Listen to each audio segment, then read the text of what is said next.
the money. That's what I always say. You always follow the money. Yeah. This is Follow the Money with Mitch Moss and Pauly Howard on VSiN.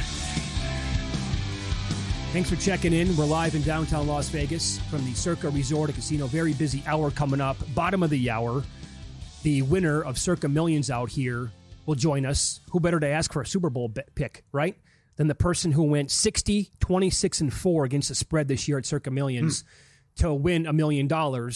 And so that's going to be in 30 minutes. Our best bet's coming up in 45 minutes. But here, a fun conversation with RJ Choppy, host on 105.3 The Fan in Dallas. He joins us here on the Progressive Guest Line. Good afternoon, RJ. Thanks for the time today. How are you? Thanks for having me, guys. What's happening? You bet. So I want to begin here. Last week, former Commanders owner Daniel Skubal was asked about the team's success, and he said that he absolutely hated it. So tying that into the guy that you cover on a daily basis, Jerry Jones, like at this point, does it piss him off at all that two division rivals were playing to go to the Super Bowl yesterday in Philadelphia? Or does it piss him off that his franchise now, the proud Cowboys, winner of so many Super Bowls, they have the longest drought in the entire conference to get back to that title game? I think it does. I think that's the sad thing is I think it upsets him. I don't know for a fact. I think he says a lot of things for effect, but Jerry also is, he's always been the marketing guy, and a lot of us in town believe, whether we have any basis for this or not, we believe that as long as the stadium is full and as long as the TV ratings continue to be high and as long as people keep buying the merchandise and they have 4 of the top 15 jersey sales, that he's happy. Now, he'll tell you differently, and he will be adamant about telling you differently. And if you suggest differently, he will be really, really upset. But it's hard to look at the last 30 years and suggest anything different. Your tweet was so good about exactly when do you think this happened or started, that's what he considers success now. And it's not about conference championships, division titles. It's about what the evaluation, how much is the team worth and all that, and merchandise, and are we selling out the tours and everything? Yeah, I mean, and look, the tour, I think people overblow the distraction of the tours. The players are in practice or meetings so often. It's not necessarily like, that they're just sitting there like the dog and pony show. But yeah, I mean, I do wonder what he defines as success at this point. He's got his 3 rings. He's in the Hall of Fame. He doesn't really need anything else, right? He doesn't really need anything else. So what is success for him? I don't know. I don't know the answer to that. Unbelievable. Crazy. Yeah. So how about the fact that he once said, I like the sizzle, and he likes to be on the front page, and then he hires his coach on a Friday night news dump? Yeah, I'll tell you this. When you hire your coach on Friday at 8:40 at night Central Time, and you're an organization that doesn't do that, I mean, I think this was the same team that I think this was back in 95-ish. The Giants were putting Phil Simms into their Ring of Honor. They were retiring his jersey, whatever. And Jerry that day at halftime, right before half, decides to announce that he's got a deal with Phil Knight and Nike. And he's, this is where the whole fight with the league came over about having your own sponsorship. I mean, he wants the sizzle. And for him to go ahead and just float this higher out there at 8:40 on a Friday, I mean, that's if you're not sitting there, especially on championship weekend, when on that Monday, nobody is talking about that. They're going to talk about the game because you knew the Chiefs-Bills game was going to be close. It always is. Mm-hmm. Yeah, that was kind of that was a strange move. You could use a lot of words to describe that move, but it was strange, to say the least. How'd the press conference go today? Dude, I'll tell you this, man. If their goal of that press conference was to be so off the wall that it made the hiring process of Brian Schottenheimer look good and efficient, massive smashing success. This is a ghost ship right now. That's what they are. They're just floating in the ocean with no direction. The Dallas Cowboys are a ghost ship. That was one of the weirdest press conferences I've ever seen. I wasn't there. I watched it. I didn't go to the I just can't stand to go to those things. We had just gotten done with our show. I wasn't going to make it up there anyway. And, that first question, Brian Schottenheimer gives his introductory speech. And then the first question hits, and it's Jerry, and he filibusters like a seasoned fifth-term senator would. I mean, it was fantastic. It was brilliant filibuster. I mean, he talked for almost 30 minutes, and he said absolutely nothing in those 30 minutes. It was wild. I never seen anything like it. Did he actually, did the following words actually come out of his mouth, though? Because I missed it as well, traveling, getting ready for the show. Quote, "This is as big a risk as you can take. No head coaching experience," end of quote. Yeah, he said that. So here's the context, right? You know, sure, we love doing this, right? So he was weaving his way through this long answer, and he says, and we have talked about this all week, or last couple of weeks, that he doesn't want to step out of his comfort zone. He likes the familiarity of people he knows. And if you look at it, look who he interviewed, and look who he interviewed in the past. Okay. You know, the two external candidates he interviewed were Leslie Frazier and Robert Saleh. And as sad as it is, those were mandated by the league, external minority candidates to satisfy the Rooney Rule. The other candidate was Kellen Moore. Kellen Moore is an internal. He may not be playing. He may not be coaching for the Cowboys, but he's an internal candidate. They have a relationship with him. And then Brian Schottenheimer. They were not going to go outside of the organization. They wanted somebody inside the organization. So the whole thing was Jerry likes familiarity. That is his number one criteria to be the head coach of the Dallas Cowboys, is to have familiarity with Jerry or the organization. They went outside with Wade. They went outside with Bill. They went outside with Mike. But more often than not, they really like the familiarity. And that was not what this was. I mean, this was a familiarity hire. And he said in that risk thing, he goes, people say I don't like to get out of my comfort zone. And he goes, let me tell you something. I am taking a big risk here. And I'm like, how awkward is this? You're trying to flex that you're willing to go outside your comfort zone. Meanwhile, you're saying the guy sitting 2 feet to your right is a risk. What the hell is going on? Yeah, no kidding. Yeah. Well said. Follow the money here on VSiN, the Sports Betting Network. Our guest, RJ Choppy, host on 105.3 The Fan in Dallas. It's a totally uninspiring hire. We're a gambling network, obviously, here. Like, if they put the win total, and they have a lot of talent. They had a lot of talent this year with injuries. If they put a win total on Dallas, like around 10 again next year, to me, it's going to be an automatic play to the under again. What say you? Oh, I would lean towards the under. I mean, I think they'll probably put it right around 9.5. Probably. But, you know, look, I mean, this is still a talented roster. If Dak Prescott's still a good quarterback. He's a good enough quarterback to get you to 10 wins. Yeah, they got CeeDee Lamb. They got Micah. You know, who knows who they draft. They're still a good roster when they're healthy. At the end of the day, that's what matters really in this league. Do you have a good roster? Mike McCarthy, I like Mike. Mike's a good coach. Mike's not Vince Lombardi, and he still won 12 games 3 years in a row. Sure. So it's like, yeah, they could absolutely hit that number. You know, the Cowboys are always, you know this, they're always going to be overinflated. A lot of bettors. People want to hit that number. People always love betting the overs. That's why the unders a lot of time play. So they're going to boost the Cowboys number anyway. So it's going to be hard to hit. It really is. But I don't think I would be stunned if it's over 9.5. Yeah. Sorry. I was going to say, how low is the morale for the fan base? Because you had a great line that I don't know how many times this has happened. The guy's already been fired by the fan base. Today was the press conference. He's already been fired by the fans. And that's a sad state of affairs. I feel bad for Brian Schottenheimer. Brian Schottenheimer doesn't deserve this. I mean, he's a longtime football coach. You know, his father was a tremendous coach who got very unlucky a number of times in the NFL. It's just, he doesn't deserve this. But unfortunately, like, you did the job. You're hired to be fired. The fan base has already fired him. The fan base morale is at an all-time low. I have not seen it this low since Dave Campo was here. Wow. I haven't, man. Even at times with Garrett, when they were going 8-8 3 years in a row, it was higher. It was higher than this. Holy smokes. This is the only time I think. All right, so going into the 2014 season, they actually went 12-4 that year. Their win total was 8.5, and we were all going to sit there and sprint. We wanted to all go to Vegas that summer and take the under. We thought they were going to get destroyed that year because they had just gone 8-8 3 years in a row. They passed on Manziel. Romo was always hurt. They drafted Zach Martin. They go 12-4. That's the only other time I think I could go into a season thinking that this has been as low as it is right now since the Campo era. Wow, incredible. Like a minute left here, RJ. Was Belichick, all things considered, was he ever a possibility? Like going back before he signed the deal with North Carolina? I don't think so, man. I don't think so. Yeah. I don't think he ever was. I don't think Belichick was ever a real possibility. I think Dion, maybe. I think that was more just kind of both people helping each other out.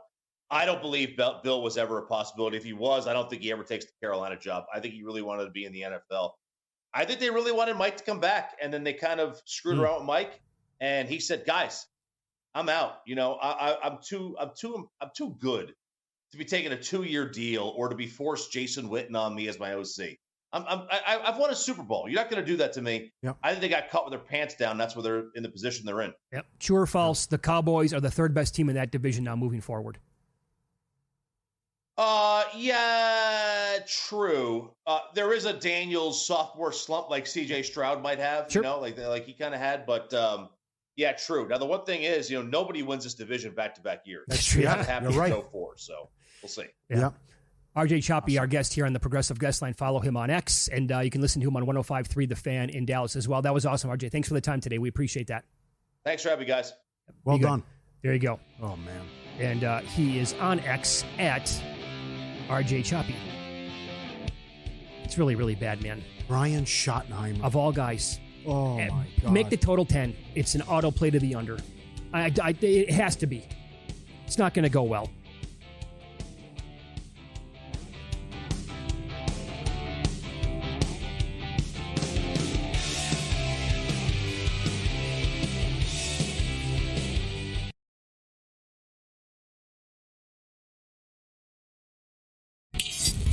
This is Follow the Money on VSiN.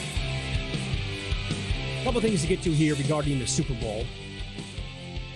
Patrick Mahomes handicapping the game, betting the game yesterday, moving forward with the Super Bowl. A couple of really good tweets here from Front Office NFL. Players to win 4+ championships and 2+ MVP awards before turning 30 by league. It's happened 3 times in the NHL. Gretzky, Howe, LaFleur. It's happened 3 times in Major League Baseball. Yogi Berra, DiMaggio, and Mantle. Twice in the NBA, Magic Johnson, Bill Russell. It's never happened in the NFL. Mahomes would be the first by winning the Super Bowl. Again, that's 4 Super Bowls, 2 MVPs by the time he's 28 years old. Another tweet from Front Office NFL. If he wins the MVP of the Super Bowl, Mahomes can join this list of players with 4+ championship game MVP awards in football, basketball, baseball, and hockey. Jordan has 6 finals MVPs. Brady has 5. LeBron has 4. Mahomes has 3 Super Bowl MVP awards entering the game. So, friends were in town this weekend, and we're watching the games yesterday. Big group of people. My one buddy, who's been betting for a long time, right? He's not a pro at all. But he said, look, it boils down to this. If I take the Phillies, that means, if I take the Bills on the road, that means I'm putting my money on Josh Allen and Sean McDermott against that dude, Patrick Mahomes, and Andy Reid, and I expect to cash my bet. He goes, I can't do that. He goes, it's a big game. Mm-hmm. My eyes have told me in like the last 6 or 7 years that I will win more times betting on Mahomes in big games than I will lose. And so if I lose, I lose, is what he told himself. Mm-hmm. And he's going to have probably the same approach in the Super Bowl. Right. So he beats him in the regular season, but now he can't beat him in the playoffs. And in the 9 games head-to-head, it's 245 to 240 Mahomes. But when it counts, he gets them every time. And I like the Ian O'Connor tweet as well. Allen and the Bills are those Eastern Conference teams in the 90s that ran into Jordan and the Bulls. Just terrible time. Oh, you think? I'll take it a step further. It's all those teams. Because that's why Jordan's the GOAT. Jordan kept all these Hall of Famers from winning a title. Go back to Reggie Miller, Ewing, Peyton, Sean Kemp, the mailman. Drexler. He beat Drexler, right? Stockton. Stockton and Malone, damn right. Beat him twice. He beat Barkley in the finals as well. Everyone ran into Jordan and lost. And he wouldn't even didn't need a 7th game. By the way, I can say this and I can't prove it. If he doesn't retire, does Hakeem Olajuwon have 2 titles? Who knows? People want to say it was a tough matchup, but I'm never going to bet against Michael Jordan. Or does Jordan have an 8-peat? Yeah. You know? Yes. So you're probably right. The only guy that was able to beat him so far in that spot was Tom Brady, in the Super Bowl anyway. Burrow went to KC, down big at halftime. They came roaring back, got the job done. But there's an angle here where, who knows? He's 28. Yeah. Also, when Brady got him, he was also first time as a starter, too. So think about what he was doing. But, and the rust certainly was a big deal. And you have to also credit Houston. They were terrible in that game last Saturday. Yeah. Houston did a great job. And again, the officials had a big hand in the outcome. And it was just a fluky game. But he was great yesterday. I thought they were going to run him out up 21-10. I give Buffalo a lot of credit there. But again, it's right there for you. You're up 22-21. You pick up that yard. You're better in short yardage. You're going to win that game, and you're going to exercise the demons. And they couldn't make that big play or get that key stop. Yeah, a couple of things I did not get about the Bills' plan of attack yesterday. Where was James Cook late? Why did he only have 13 carries? I think that might spell doom for KC in the Super Bowl. Could be. Based on how the defense could not. Cook was phenomenal yesterday. A good point, too, about Mixon. Mixon had 88 yards, 5 yards per carry and a touchdown. And he was questionable with a bum ankle going into that game, and he was the best player offensively, or, let me rephrase, most productive player offensively for the Texans in that game. And now they get to take on Saquon Barkley, who's basically Barry Bonds out there smashing home runs every time he touches the ball. That's right. That, to me, I don't know. That's going to be a very tough matchup for the team. This game is it's a very solid game on paper. I know we poo-pooed it last week, Pauly.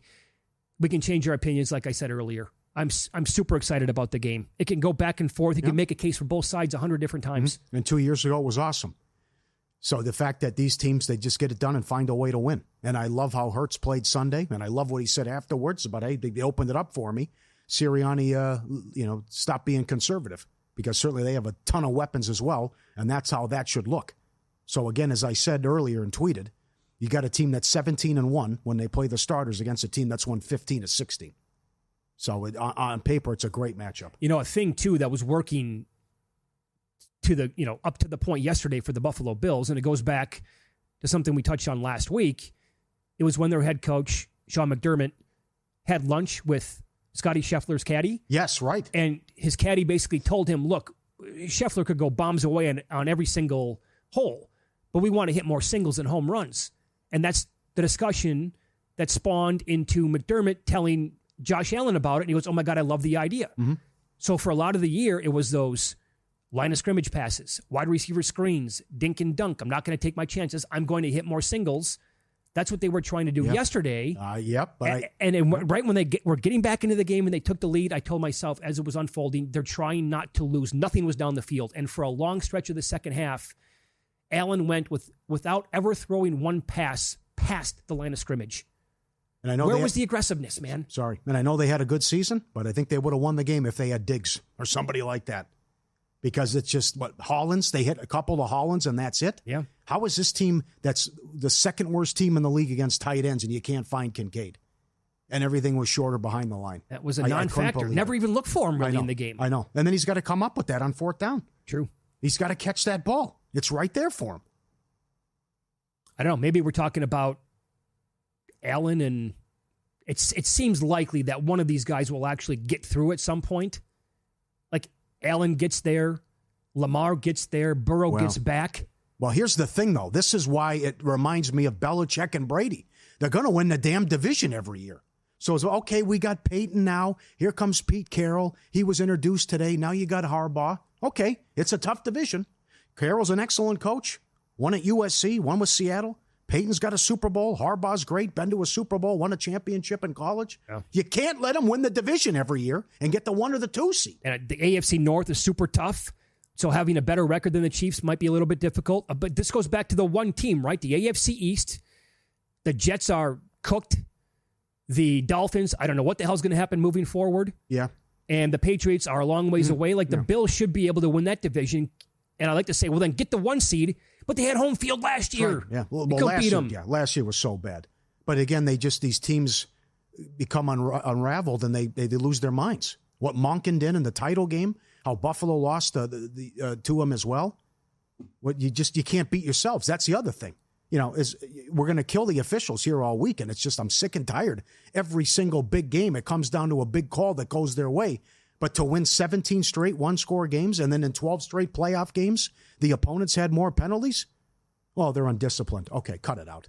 I mean, every big call, we saw what happened in the Houston game. It's enough already. Yep. But they don't beat themselves. They did have the one turnover, but Baltimore killed them. -3 in the turnover against the Bills. Should have won the game. What happened last year? What Lamar's done against Tennessee. What Lamar's done in other playoff games. Silly turnovers. They don't beat themselves. Yep. They don't have the silly penalties, and they're not going to turn the ball over. I also thought Buffalo's short yardage stuff yesterday was awful. Yeah, terrible. It was so bad, and that drives me nuts. They also had the scouting report, and that's good coaching. They knew he'd like to go to the left. Exactly they right. They blew that up several times. And then Allen going, again, people are forgetting this, right? The Bills had 4 fumbles. What are we talking about Josh Allen today? If he fumbled 3 times. What if he loses 1 or 2 of those? Or, my God, all 3? And his first 2 passes on the opening drive could have been picked off. So what are we saying about Josh Allen today if he has 1 INT and 2 lost fumbles? He's going to be getting killed. I don't think Josh Allen was very good yesterday. He had 2 good drives, and that was pretty much it. But I also lump in Joe Brady with the play calling at the same time. Here's something crazy. Because I still think this guy is, has been one of the best receivers in football for as long as he's been in the league. The Chiefs have made 3 straight Super Bowls since they traded Tyreek Hill. Yeah. That is just all you need to know about Mahomes. You take away his biggest threat, maybe the best threat in the entire league at the time down the field, and it hasn't mattered. He can win 3 straight without that guy. Then they go out and grab Hunt. Pacheco's giving them nothing. Oh, they can't even run the ball. That's the other thing. They have no running game. It's Mahomes scrambling on big plays. That's right. That's why I like that prop. Will he have the most rushing yards for the team? I mean, you look at him, it's like they're not that good. And you watched every game this year, and they should have lost this game. Oh, they find a way to win. Well, 17 straight wins in a one-score game. Yeah, that's the craziest stat you're ever going to hear. I think that is actually more unlikely than a team trying to go for a 3-peat again down the road. Yeah. We're now live 24/7, Sirius XM, channel 158. Whether you're at home, on the road, or on the go, more ways to tune in ever. To VSiN, stream us live, VSiN.com, VSiN Watch app, YouTube TV, iHeartRadio, Fire TV, Roku, and now Sirius XM. Great to be back. Sirius XM, channel 158, VSiN, the Sports Betting Network. Who better to ask about an early Super Bowl pick than one of the guys who had the winning entry at Circa Millions, 60, 26, and 4 throughout the season. That's next.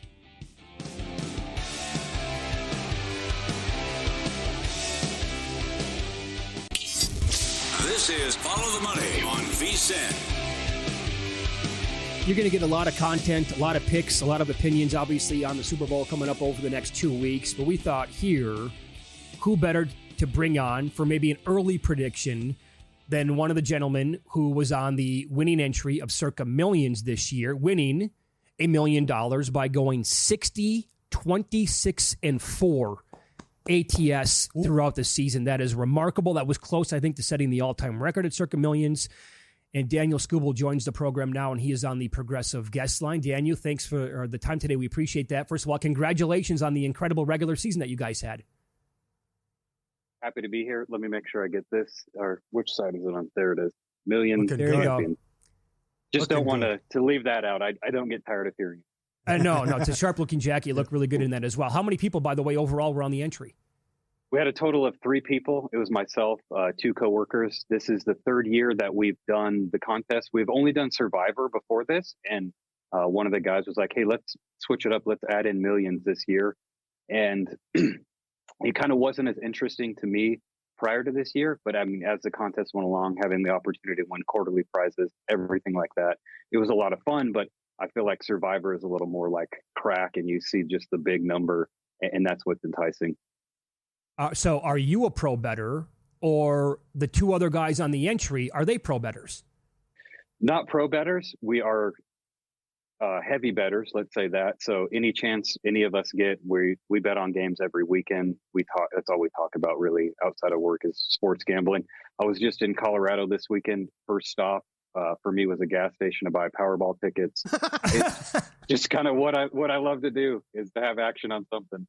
Yeah, that's awesome. You have a bad beat story about the entry? Yeah, so it's funny. There was a guy who joined the last 2 years on our team in Survivor, I believe. I mean, this year we busted out within the first 3 weeks as well, but same thing the last 2 weeks. And so when it came time that we were getting money together and figuring out what we wanted to do, we asked him and he declined. He didn't want to be a part of the group this year. And so he thankfully was kind of a part of that support group that rode with us and cheered us on. But unfortunately, his name didn't get to be on any of the checks at the end of it. Do you think you guys still would have won the contest if he was a fourth member of the team? Not a chance. I feel like this was to have all the bounces we got and all the luck. I just feel like it was our destiny that if we changed any one thing, and that's coming from a superstitious gambler, that would have messed up the butterfly effect, and it would have changed everything, and it wouldn't have been us standing at the end. Did you keep track of that, by the way? We bring that up every single season, right? You have to have the coin flip games go your way, and it sounds to me like you had a ton of them, huh? Oh my God, we had so many go our way. It seemed like everything we needed, whether it was a game that we had or a game that we needed the other side to happen.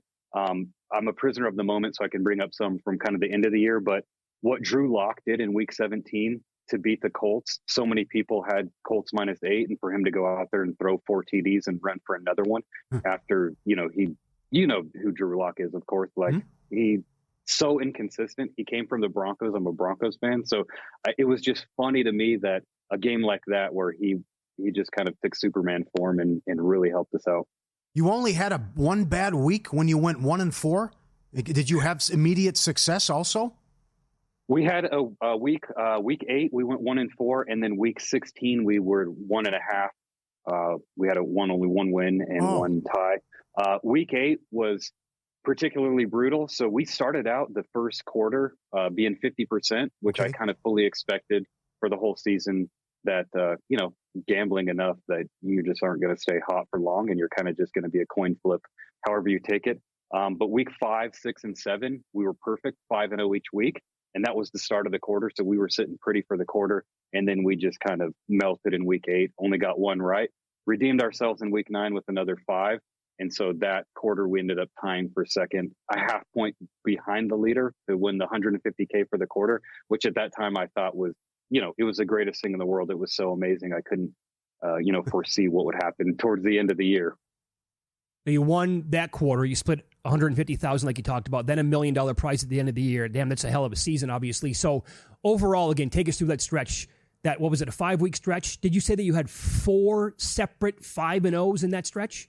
Yep, 4 or 5 weeks we were 5-0, and the week sandwiched in there was a 1-4, which makes no sense to me.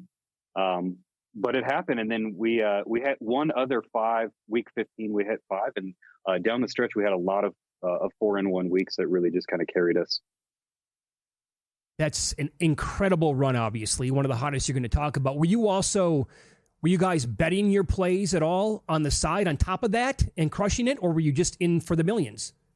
No. So after week 5, when we hit the 5, we kind of thought, hey, why don't we try to see if we're going to just get 5-0 every week? Why not make more money? So we all individually kind of were putting in bets on the side for our ticket, and then some of the other ones that we won. Previous to this, I think I had 3 years ago, I hit a 4-teamer one time. Other than that, had never done that. And so, the weeks we went 5-0 after that, I had parlays in on it. So outside of the prizes from the contest, we did pretty well at the books as well, just on those parlays. Wow. Yeah. Do you guys would you just get together in a group, go through the card and say, and rank them, and here's what I like? Or was it Daniel gets 2 picks, this guy gets 2 picks? How did you do that?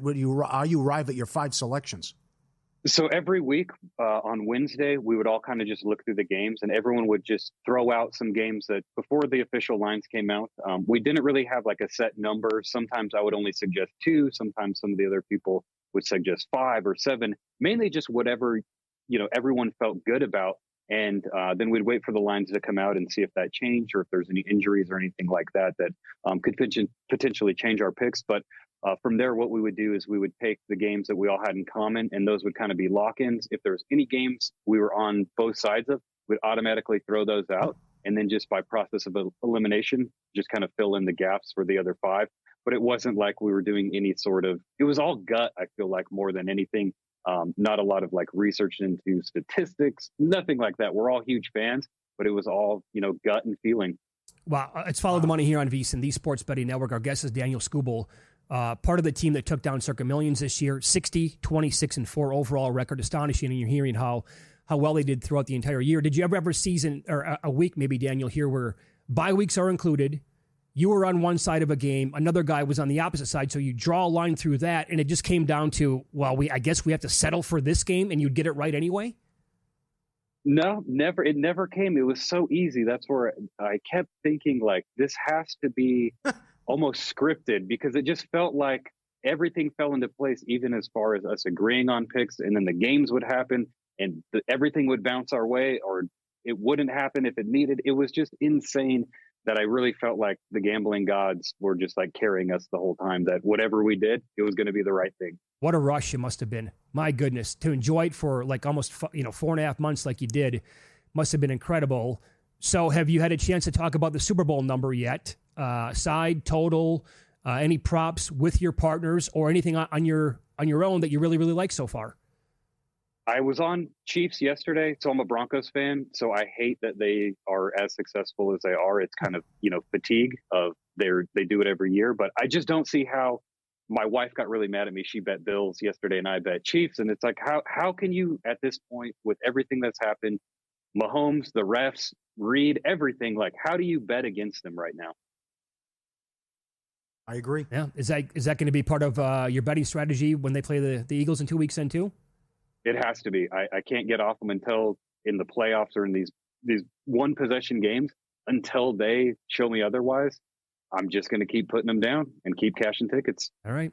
There you go. Daniel Skubal, Circa Millions winner. Have you had a good playoff run, by the way, by betting? No. It's funny that up until yesterday, I got crushed every week. And it was kind of like that instant, this is how betting goes. You don't get to be 5-0 every week. Didn't win a dime in the previous 2 weeks. Thankfully, yesterday I was on Chiefs and over, and so that was nice. Didn't hit any of that. I love betting, like first TD, all of that stuff. But unfortunately, I can't pick. I went like Austin Eckler for the Commanders-Eagles game, 15-1. I always bet the long shots, and, Saquon had first TD, so sure. I usually never cash on those. But I'll probably find a nice, juicy one for the Super Bowl and throw some money on that. Well, stay in touch. Let us know. Maybe we'll bring you on in a couple of weeks again before the big game. Congratulations on an amazing run. Have you worn the blue Circa Millions jacket that you have on right now in public yet? Not after the first night. So okay. The night of like the ceremony, we walked all downtown with it. We were carrying the big check. I mean, of course, everyone wanted to take a picture. We're asking questions. We, of course, had a couple drinks in us, so we were making a good time out of it.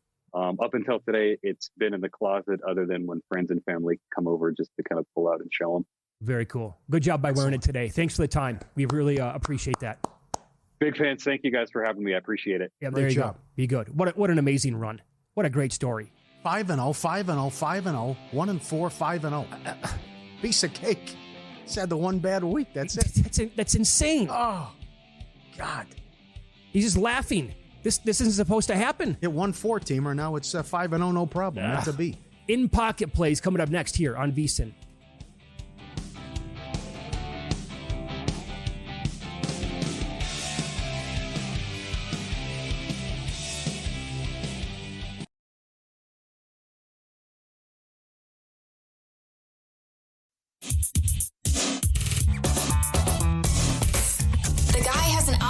To determine the winner of any given college basketball game. Someone gives you 10,000 to 1 on anything. You take it. Take it. Take it. I'll bet you $20 I can get you gambling before the end of the day. No way. I'll give you 3 to 1 odds. Nope. 5 to 1. Nope. 10 to 1. You're out. Props no good. I can't believe everyone had it, but rightfully so, because Kelsey had gone over that number. 14 straight playoff games. Chiefs money line a winner. Commanders plus 5.5, no good. What happens if they don't turn it over? Is it tight the whole way? They were moving the ball. I think it's They were settling for field goals, but I think it might be Lions Commanders if Goff doesn't fumble. yeah, You know what I'm saying? interesting. Certainly Detroit was going to do whatever they wanted Yeah. with the Goff nonsense and what Ben Johnson was doing, but they weren't stopping Philly, no way, no how. So Commanders a loser. Kelsey receiving yards over, non-factor. Kincaid not in the game plan. Everything Adder behind the line of scrimmage still would have gone over if he caught the fourth down play. I don't know how he dropped it. Yep. Every team to have a rushing touchdown, plus 230 winner. Now those were your big tickets.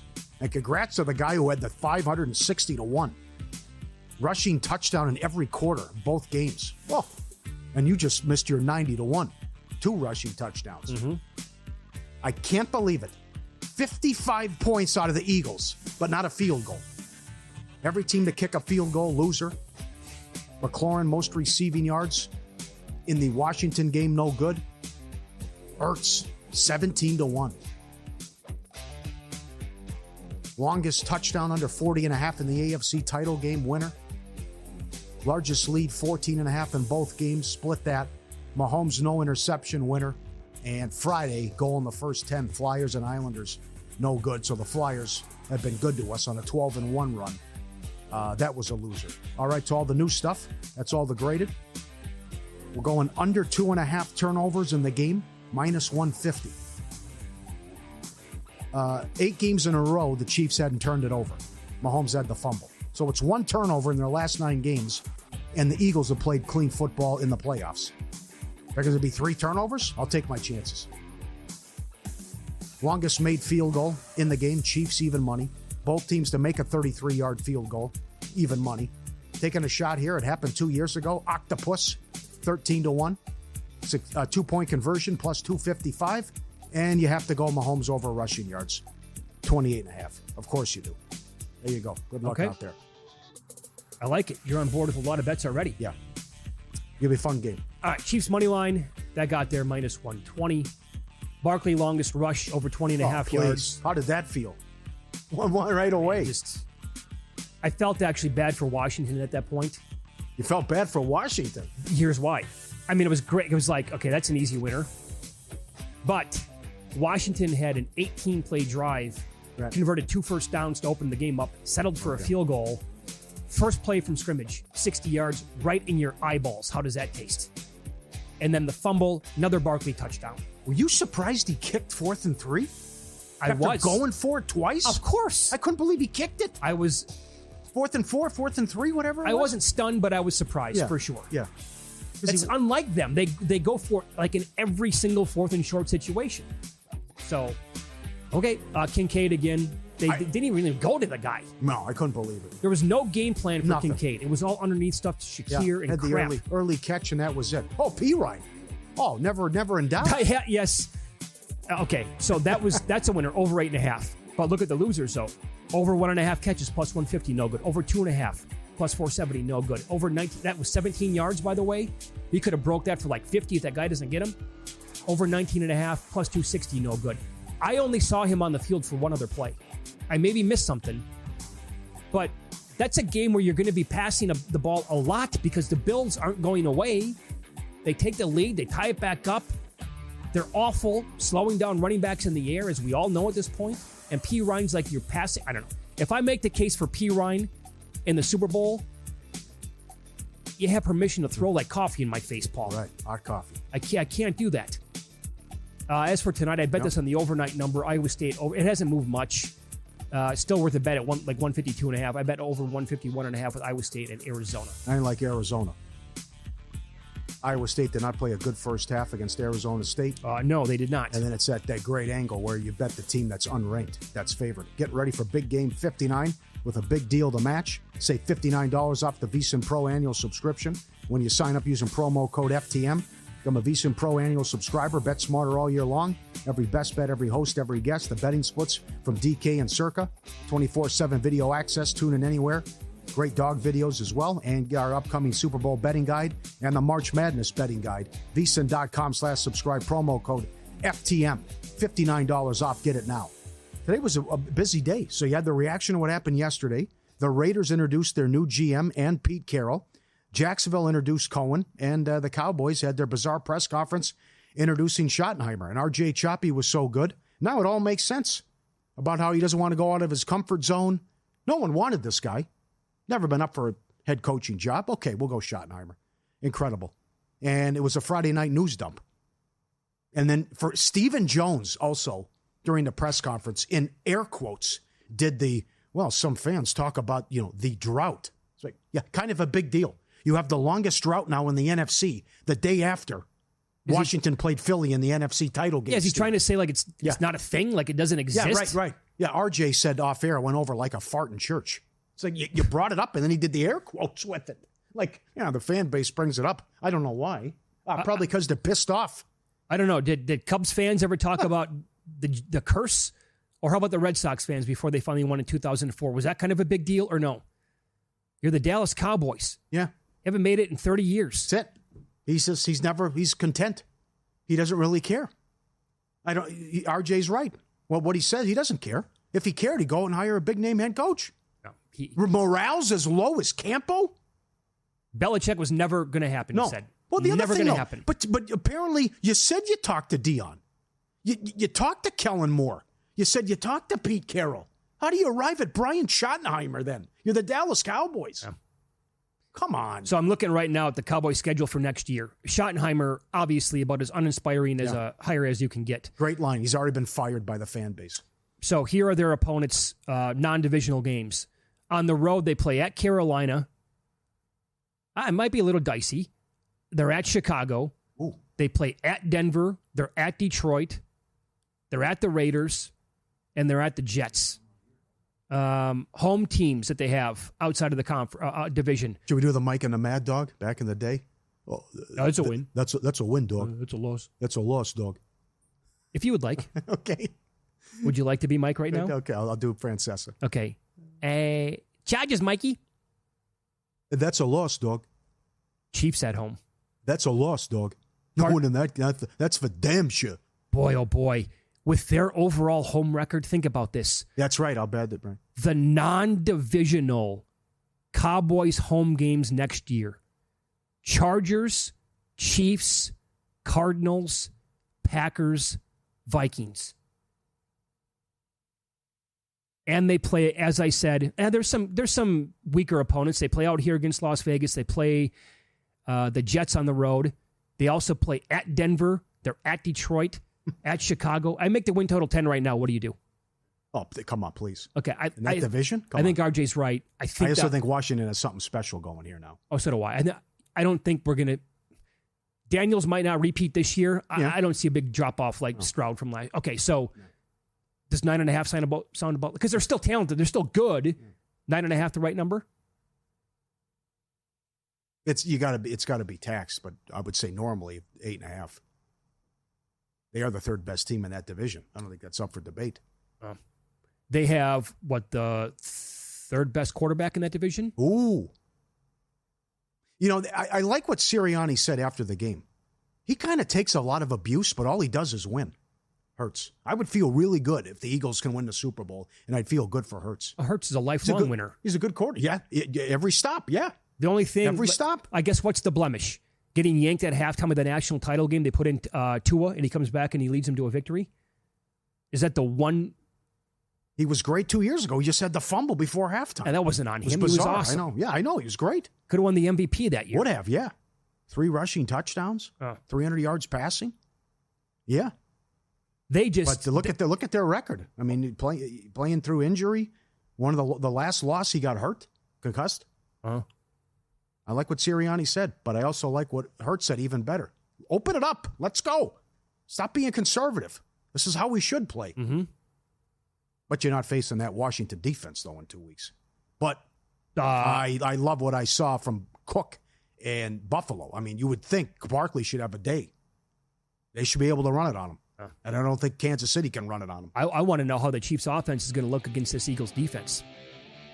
The Eagles' defense last 2 games, right. little suspect. No question. But overall, that unit, man, they have talent everywhere. Prime time up next. Humans, Von Tobel, cashing out Joe Serralo, 11 p.m. to 2 a.m. And then by the book, 7 a.m. to 10 a.m.